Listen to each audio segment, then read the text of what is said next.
Next आसन का नाम है उत्कट आसन। उत्कट का मतलब होता है इंटेंस या फिर फियर्स और आसन मतलब होता है पोस्चर। सो उत्कट आसन का मतलब है ऐसा आसन जो आपके अंदर बहुत ज़्यादा इंटेंसिटी बढ़ा देगा, बहुत ज़्यादा आपको स्ट्रॉन्ग बना देगा। ये स्ट्रेंथ बेस्ड आसन है और बहुत ज़्यादा आपकी एनर्जी को हाई लेवल पे ले जाने में हेल्प करेगा। इसके अलावा इसको अंग्रेज़ी में चेयर पोज़ बोलते हैं। चेयर पोज़ इसको नाम देने के पीछे रीज़न है चेयर के लेग्स। जैसे आप देखेंगे कोई भी चेयर, उसकी स्ट्रेंथ डिपेंड करती है कि उस चेयर के लेग्स कितने स्ट्रॉन्ग हैं। वैसे ही जब आप इसको चेयर पोज़ का नाम कंसिडर करके परफ़ॉर्म करेंगे, तो ये आपके लोअर पार्ट की स्ट्रेंथ को बिल्डअप करने में और आपकी बॉडी का फ़ोकस आपके लोअर पार्ट में ले जाने में बहुत ज़्यादा मदद करेगा। तो आइए इसी चीज़ को समझने की कोशिश करते हैं कि जब आप इसको उत्कट आसन बोलेंगे, तो कैसे आपको ये बॉडी को डिफ़रेंट तरीके से फ़ायदा देगा और जब आप इसको चेयर पोज़ बोलेंगे, तो तब कैसे डिफरेंट तरीके से ये आपके शरीर को फ़ायदा पहुँचाएगा। तो चलिए आइए करते हैं चेयर पोज़ उत्कट आसन। तो उत्कट आसन भी स्टैंडिंग पोज़ीशन में शुरू किया जाता है और उत्कट आसन में ये थोड़ा स्ट्रेंथ बेस्ड आसन है। तो अभी जो हमने इससे पहले किया था कोण आसन फ्लेक्सिबिलिटी प्लस वेट शिफ्टिंग 2 चीज़ों में आपको फ़ायदा करता है।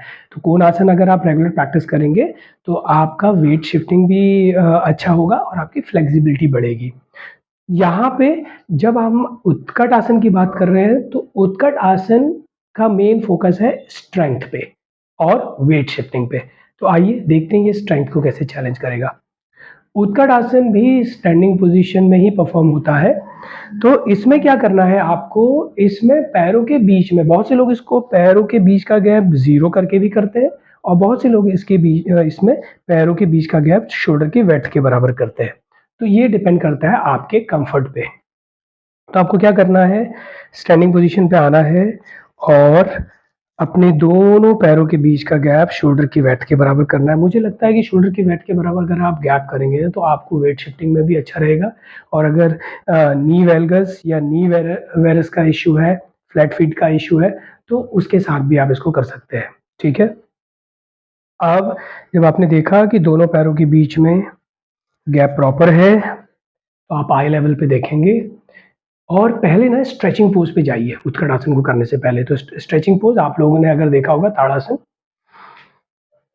ये यहाँ पे आप स्ट्रेच करिए बॉडी को। क्यों स्ट्रेच करिए? जब आप toe to tip of your fingers पूरी बॉडी को ऑब्जर्व करेंगे कि मेरी बॉडी अच्छे से स्ट्रेच हो रही है, तो क्या होगा, आपको एक चीज़ साइकोलॉजिकली श्योर हो जाएगी, यार मेरा ब्लड सर्कुलेशन भी ठीक है, मेरी मसल्स और बोन्स और बॉडी की कंडीशन भी ठीक है, लेफ्ट राइट बॉडी बैलेंस भी ठीक है। तो क्या होगा, जब आप आसन करने जाएँगे तो आसन और बेहतर होगा। तो ठीक है, एक बार और ये गए हम स्ट्रेचिंग पोज़ पे, हेड टू टो पूरी बॉडी को स्ट्रेच कर लिया ताकि आपको कोई डाउट हो बॉडी की सिमेट्री को लेके तो वो क्लियर हो जाए। फिर धीरे से हाथ ऊपर ही रहेंगे, फीट फ्लैट हो जाएँगे और फिर धीरे-धीरे आपको अपने घुटनों को बेंड करना है, टेलबोन को पीछे की ओर ले जाना है और बॉडी को 45 के एंगल पे होल्ड करना है। ये है आपका उत्कट आसन और आप सामने भी देख सकते हैं और आप नीचे भी देख सकते हैं। ये सामने से देख लीजिए उत्कट आसन।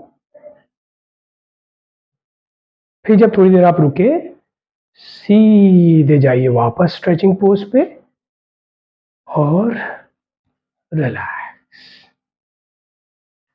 तो ये मैंने आपको सामने से दिखाया, अब आप इसको साइड से देखिए। तो गैप जो है दोनों पैरों के बीच में शोल्डर की विड्थ के बराबर, आई लेवल पे देखेंगे, धीरे-धीरे ब्रीथ इन करते हुए दोनों हाथों को ओवर द हेड ले जाएँगे, हेड टू टो पूरी बॉडी को स्ट्रेच करेंगे, जब आपको लगे सब ठीक है, फीट को फ्लैट करेंगे एंड धीरे-धीरे टेलबोन को पीछे ले जाएँगे और पूरी बॉडी को ऐसे अपर बॉडी 45 पे, घुटने बेंड, थोड़ी देर होल्ड करेंगे एंड जब आपको लगे कि इससे ज़्यादा आपको होल्ड नहीं करना है, तो आप स्टैंडिंग पोज़ीशन पे स्ट्रेच कीजिए और वापस आ जाइए। डन। ये था आपका उत्कट आसन जिसको चेयर पोज़ भी बोलते हैं। कुछ चीज़ें जो आपको ध्यान देनी है। सबसे बेस्ट गैप रहेगा पैरों के बीच में शोल्डर की वेट के बराबर, क्योंकि अगर आपके पैरों में कोई भी डिसिमेट्री है, यानी कि नी वेल्गस, नी वेरस, फ्लैट फीट, या फिर पैरों में हल्का सा डिफॉर्मिटी है, अगर ऐसी कुछ चीज़ें हैं तो आप जब शोल्डर के वेट के बराबर गैप रखेंगे तो बॉडी का वेट बैलेंस करने में ना ईजी रहेगा। दोनों पैरों पे बॉडी का वेट 50-50 करने में ईजी पड़ेगा। तो हाँ, जब भी आप स्टैंडिंग पोजीशन में कोई भी आसन करें, अपने दोनों पैरों पे पहले वेट को 50-50 कर लीजिए, ठीक है? जब आपको लगता है 50-50 है, वहाँ से शुरू करिए। पहला, दोनों पैरों के बीच में शोल्डर के वेट के बराबर गैप रखिए। दूसरा, जब आप अपने घुटनों को बेंड कर रहे हैं, इसको बेंड कर रहे हैं, देखिए जब मैं बेंड कर रहा हूँ, जब आप इसको बेंड करें ना, टेल बोन को पीछे की ओर खींचे, घुटनों को आगे की ओर ना ले जाए। आप ऐसे ना करें, घुटने खराब हो जाएंगे आपके। याद रखिएगा, जो ये एरिया है आपके फीट से लेके नी तक का एरिया, ये बिल्कुल वर्टिकल रहेगा, लंबवत, बिल्कुल स्ट्रेट, ना ये आगे जाएगा ना ये पीछे जाएगा, ये बिल्कुल फिक्स रहेगा, ये मतलब अनमूवेबल रहेगा, इसको मूव नहीं करना है। या यहाँ से लेके यहाँ तक का एरिया। अब देखिए कैसे घुटने बेंड करने हैं, टेल बोन पे फोकस, सोचिए कोई टेल बोन को पीछे की ओर स्ट्रेच कर रहा है, ये देखिए, ये बस जहां पे गॉडी से मसल में एंगेजमेंट आई थाई में, इसको छोड़ वहीं पे रुक जाइए। हल्का सा आगे आ रहे हैं, इसको भी पीछे कर लीजिए, ये ठीक है। तो आपको क्या करना है, दोनों शिन बोन को बिल्कुल वर्टिकल रखना है, आगे नहीं पीछे नहीं। जब आप करें, घुटनों को ऐसे बेंड करना है कि टेल बोन पीछे की ओर जाए ताकि पेल्विक फ्लोर खुले। तो ये हो गया आपका एक पॉइंट। अब जब आप अपर बॉडी को फॉरवर्ड में ले जाएंगे बेंड, 45 का एंगल बनाना है आपको, डायगनल। तो ये जो हाथ और कान है ना, ये दोनों स्ट्रेट लाइन पे रहने चाहिए, ऐसा ना हो ऐसे या ऐसे भी ना हो, बिल्कुल स्ट्रेट लाइन पे, इजी रखिए। तो कैसे करेंगे, ये अपर बॉडी को ऐसे 45, ये तो आपका टॉर्सो और हाथ एक 45 का एंगल स्ट्रेट, ये ऐसे। आप चाहे तो ऊपर दे, हाँ, इसमें अगर आप इसको होल्ड करते समय यहाँ देखेंगे तो सर्वाइकल पे उतना प्रेशर नहीं आएगा, हल्का प्रेशर आएगा, बट सामने देखेंगे तो बहुत प्रेशर आएगा। तो अगर आपको लगता है कि मुझे अपनी नेक पे भी फोकस करना है, इसको भी स्ट्रॉन्ग करना है, तो आप सामने देख लीजिए। बट आपको लगता है ठीक है नेक स्ट्रॉन्ग है मेरी, अभी मुझे उस पर ज़्यादा फोकस नहीं करना है और बॉडी पार्ट पे फोकस कर रहा है, तो आप सामने ना देख के नीचे देख सकते हैं 45 पे, ठीक है। ये एक करेक्शन करना है आपको। तो कैसे रहेंगे, दोनों हाथ बिल्कुल कान के स्ट्रेट लाइन पे, टेलबोन को पीछे ले जाते हुए 45, बस हो गया। पूरा ऐसे भी नहीं जाना है, कोई फायदा नहीं है उतना जाके, 45 के एंगल पे मोर देन इनफ।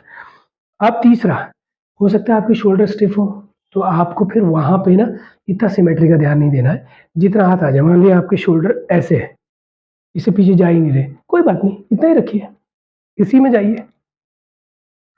धीरे धीरे करते करते जब आप शोल्डर का वर्कआउट करेंगे, आने वाले टाइम पे हम बॉडी पार्ट्स पे भी काम करेंगे, तो फिर शोल्डर जब खुल जाएंगे तो फिर वो स्ट्रेट भी आ जाएगा, ठीक है। तो क्या करेंगे, पैरों के बीच का गैप शोल्डर के वेट के बराबर रखिए, बेस्ट रहेगा, ताकि दोनों पैरों पे 50-50 वेट आ जाए। शिन बोन वर्टिकल रहेगी, बिल्कुल भी आगे या पीछे बैंड नहीं रहेगी। टेल बोन लीड करेगी, टेल बोन पीछे की ओर जाएगी ताकि आपके शिन बोन को कम से कम कॉम्प्रोमाइज करना पड़े घुटने बैंड करने के लिए। पेल्विक फ्लोर ओपन होगा, हाथ और कान बिल्कुल एक स्ट्रेट लाइन पे रहेंगे। अगर नेक पे फोकस करना है तो हेड सामने रहेगा, नेक पे फोकस नहीं करना है तो हेड 45 पे रहेगा। दैट्स इट, ये है आपका चेयर पोज। एक बार और करते हैं, तो दोनों इस बार इस साइड से देख लीजिए, दोनों पैरों के बीच में शोल्डर के वेट के बराबर गैप, स्ट्रेचिंग पोज, फ्लैट किया, एंड ये मैं सामने देख रहा हूँ, कभी नीचे भी देख सकता हूँ, बस।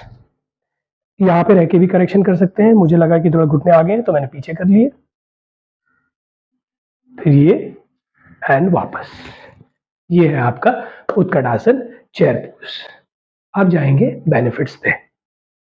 देखिए, जब आप उत्कट आसन में खड़े होते हैं, ये स्टैंडिंग पोजीशन पे है, तो आपके लोअर पार्ट की स्ट्रेंथ को बढ़ाएगा। क्यों, क्योंकि बॉडी का वेट आप स्टैंडिंग पोजीशन में होल्ड कर रहे हैं, तो लोअर पार्ट की स्ट्रेंथ बढ़ेगी 1, ठीक है। दूसरा, जब आप दोनों पैरों के बीच में वेट को बराबर शिफ्ट करेंगे, थोड़ा राइट पे, थोड़ा लेफ्ट पे, तो आपकी बॉडी का weight shifting, sense of weight shifting भी बढ़ेगा और आपके आपके अंदर ये अवेयरनेस आएगी कि मैं दोनों पैरों पे वेट प्रॉपर रख सकता हूँ, 50% राइट पे, 50% लेफ्ट पे। तो एक तो ये फ़ायदा होगा, वेट शिफ्टिंग का जो सेंस है वो आपका शार्प होगा। दूसरा, इसको बोलते हैं चेयर पोज़, ठीक है? पहला हम इसके जाएँगे, इस नाम पे चेयर पोज़। चेयर क्या होती है? चेयर के 4 लेग होते हैं और उस चेयर पे अगर चेयर का खुद का वेट मुश्किल से आधा किलो होगा, आधा किलो से भी आधा किलो या 1 किलो के आस-पास किसी चेयर का वेट होगा। जो प्लास्टिक की चेयर है, उसका वेट थोड़ा कम होगा। वुडन जो चेयर है, उसका वेट थोड़ा ज़्यादा होगा। स्टील की चेयर है, तो उसका वेट ज़्यादा होगा। अब ज़रा ध्यान से सुनिएगा मैंने क्या बोला, 3 प्रकार की चेयर होती है, प्लास्टिक की, वुडन की और स्टील की। तो अगर आप उत्कट आसन पे हठ योगा की थ्योरी लगा दें, यानी कि इसके होल्ड को खूब चैलेंज करें। इसको 1 मिनट होल्ड करें, फिर 3 मिनट का टारगेट करें, फिर 7 मिनट का टारगेट करें, फिर 10 मिनट का टारगेट करें। आप इमेजिन करिए ये कितना फ़ायदा करेगा। ये अगर इस होल्ड को आप 1 मिनट पहुँचा दें, तो एक प्लास्टिक की चेयर क्या करती है? उसका खुद का वेट 1 किलो के आसपास, 1.5 किलो के आसपास होता है, बट उसके ऊपर 3 से 4 लोग अगर बैठें, तो भी वो चेयर उनका वेट सँभाल सकती है। एक इंसान का वेट ऑन एन एवरेज अगर 50 केजी भी हम मान लें, तो 150 किलो, यानी कि खुद एक डेढ़ किलो की चेयर आप 150 किलो का वज़न हैंडल कर सकती है। ऐसे ही अगर वुडन चेयर होगी, तो उसकी कंपोज़िशन और टफ़ होती है, तो वो 300 किलो तक का होल्ड कर सकती है। ऐसे ही अगर स्टील की चेयर होगी, तो वो 300, साढ़े 400, 500 तक का भी वेट होल्ड कर सकती है। तो यहाँ पे मैं आपको ये बताना चाह रहा हूँ कि अगर आप हठ योगा की थ्योरी लगाएँगे, तो अगर आप 1 से 2 मिनट होल्ड करेंगे, तो आपको प्लास्टिक की चेयर वाली कंपोज़िशन दिमाग में रखते हुए देखना पड़ेगा कि आपको कितना फ़ायदा होगा। फिर अगर आप उसको 2 से 5 मिनट तक ले जाएँ तो आपको फिर वुडन जो चेयर होती है उससे उसकी कंपोज़िशन को ध्यान में रखते हुए देखना पड़ेगा कि मुझे अब और ज़्यादा फ़ायदे होंगे।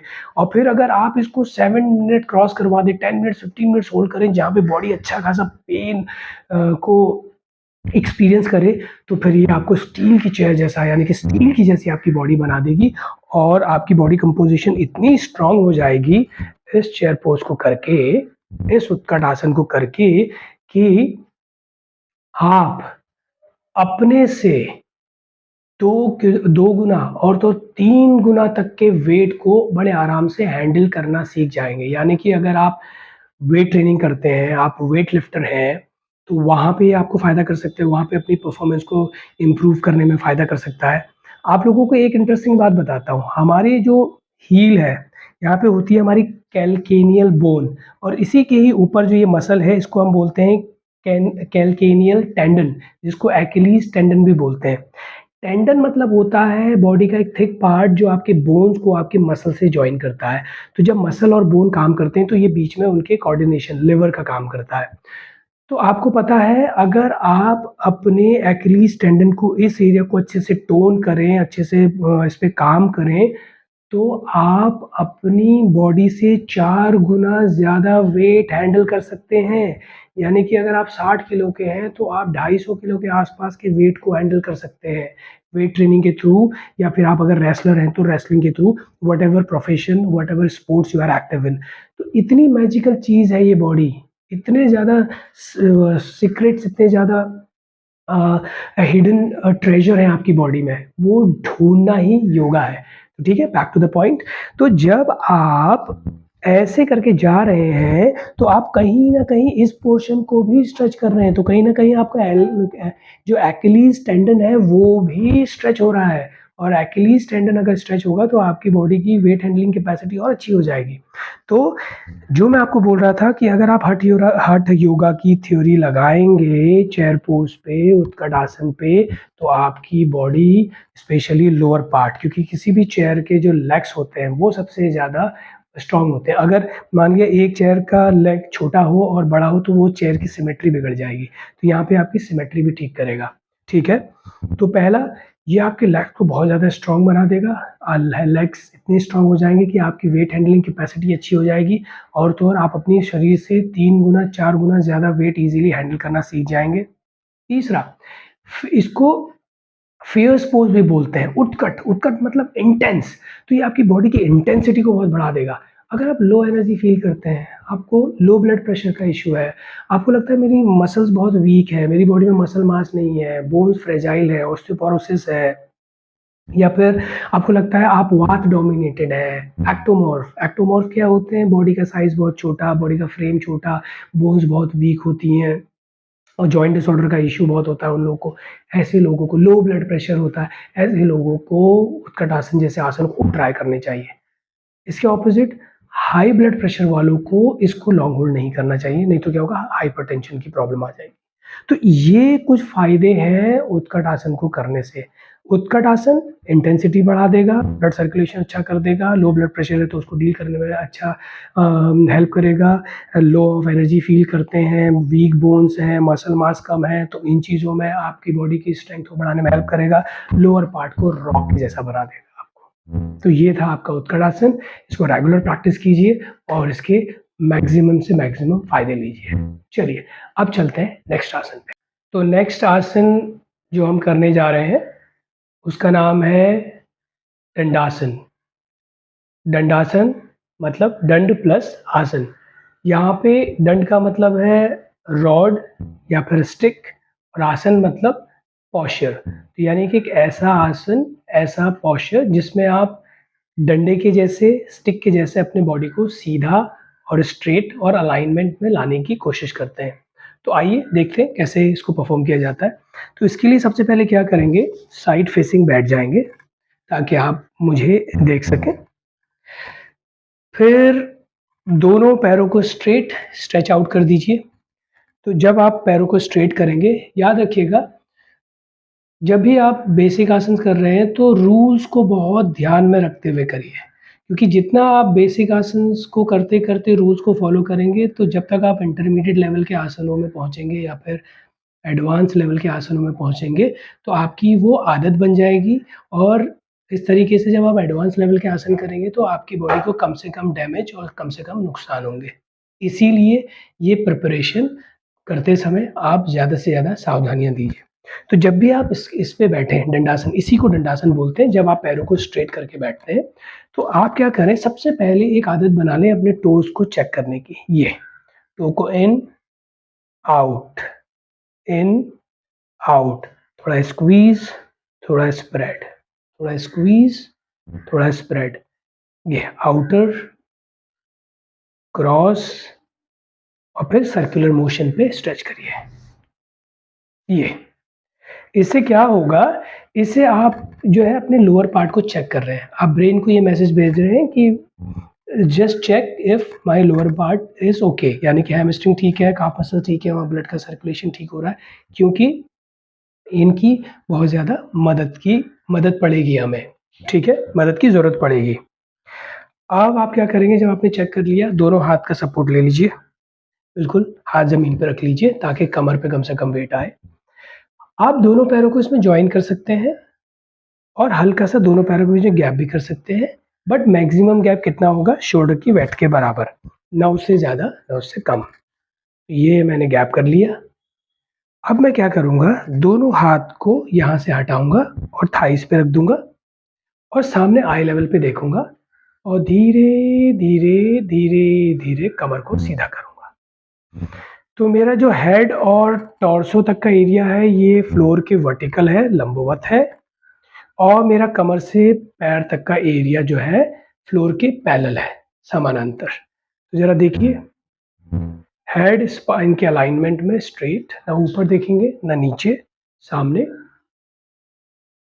लोअर बैक को पुश करके स्ट्रेट रखिए और इस पे बैठिए। दोनों टोज़ ना तो ऐसे आउट रहें, ना ऐसे बाहर खींचे रहें, दोनों टोज़ को ऊपर सीलिंग की ओर पॉइंट आउट कीजिए और हाथ थाइज़ पे रख के हाथों को रिलैक्स, शोल्डर रिलैक्स्ड। ये है आपका दंडासन स्केल पोज। अब ये तो स्केल पोज का ईज़ी सा वेरिएशन है, देखिए। अब आपको लगे कि नहीं, आप जब इस आसन को कर रहे हैं तो आपकी बैक पे बहुत ज़्यादा प्रेशर आ रहा है और आपकी बैक इतनी स्ट्रॉन्ग नहीं है कि ऐसे थोड़ी देर खड़े रह सकें। क्योंकि जब आप हाथों का सपोर्ट हटाएँगे और उस पे बैठेंगे तो आपके पेल्विक फ्लोर पे और आपकी लोअर बैक पे बहुत इंटेंस प्रेशर आएगा। बहुत ज़्यादा पेन आपको फ़ील होगा। क्यों? क्योंकि ये आसन है ही इसलिए कि आपकी लोअर बैक को स्ट्रॉन्ग करे। तो आप क्या करेंगे, इसका ईज़ी एक स्टेप पीछे चले जाइए। ईज़ी आप क्या करिए, दोनों हाथों से, जो हमने सबसे शुरू में किया था, दोनों हाथों से सपोर्ट दे दीजिए कमर को और हाथों को स्ट्रेट करते हुए, चेस्ट को बाहर की ओर निकालते हुए, आप इसको ऐसे भी होल्ड कर सकते हैं। ये आपके लिए स्केल पोज़ हो गया। तो आपकी कमर का जो सारा, जो आपके टॉर्सो का वेट है वो दोनों हाथों पे है, तो आपने ये कर लिया। जब धीरे-धीरे आपको लगे कि हाँ, अब मेरी बैक स्ट्रॉन्ग हो रही है, तो आप क्या करें, एक हाथ का सपोर्ट हटा दें, एक हाथ रखें और एक हाथ ऐसे। फिर धीरे-धीरे इस हाथ को वापस रखें, फिर दूसरे हाथ को इस हाथ को रखें, फिर वापस ले लें। फिर जब आपकी बॉडी को लगे कि अब आपको लगे कि आपकी स्पाइन वेट ले पा रही है, तो धीरे-धीरे दोनों हाथ रख लीजिए। जैसे ही पेन होने लगे तो वापस चले जाइए। फिर धीरे-धीरे इस टाइम को बढ़ाइए और ऐसे करते-करते शनैः-शनैः, स्लो-स्लो आप स्केल पोज़ पे बैठ पाएँगे और जब आप रेगुलर स्केल पोज़ पे बैठने लगेंगे, तो आपकी बैक उस प्रेशर को हैंडल भी करने लगेगी। इसका एक, अगर आपको लगता है ये ईज़ी है आपके लिए, तो आप इसका एक एडवांस लेवल पे जा सकते हैं। इसमें क्या करिएगा, दोनों हाथों को स्ट्रेच करते हुए बिल्कुल स्ट्रेट, ये, बिल्कुल स्ट्रेट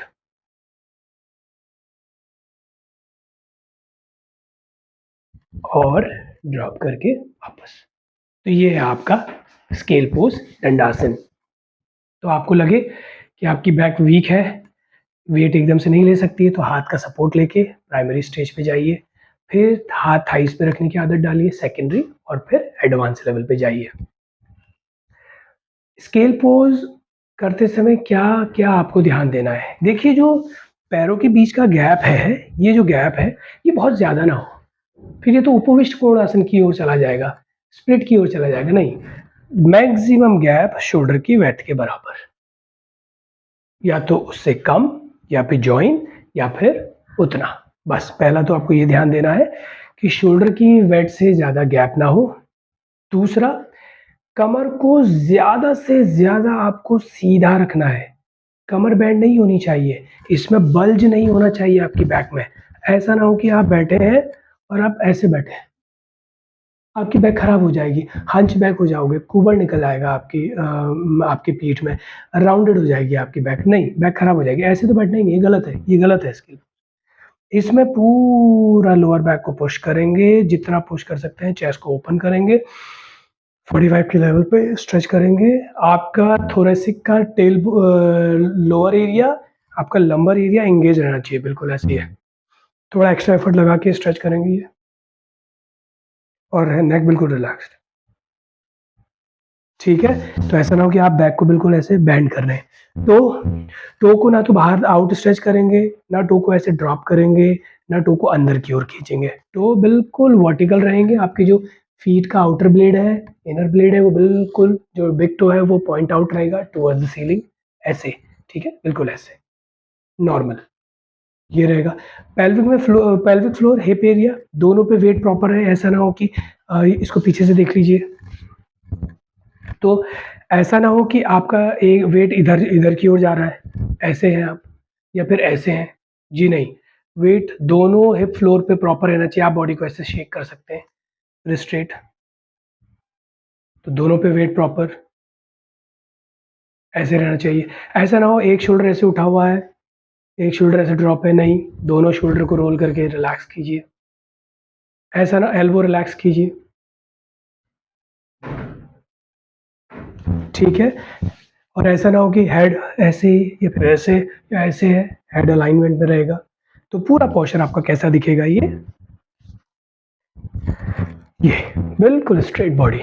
हाथों को फैला लीजिए, जब हाथ ओवर दैट उठा रहे हैं, इससे क्या होगा, ब्लड सर्कुलेशन और ईज़ी हो जाएगा। ऐसे रखिए, ऐसे मत रखिएगा हाथों को, ऐसे मत करिए, ऐसे नहीं करना है, या फिर ऐसे नहीं करना है, ऐसे नहीं करना है, ऐसे-ऐसे नहीं करना है, बिल्कुल स्ट्रेट अलाइनमेंट में। ये आप देख भी सकते हो हाथों को। और फिर ये है आपका दंडासन स्केल पोज़।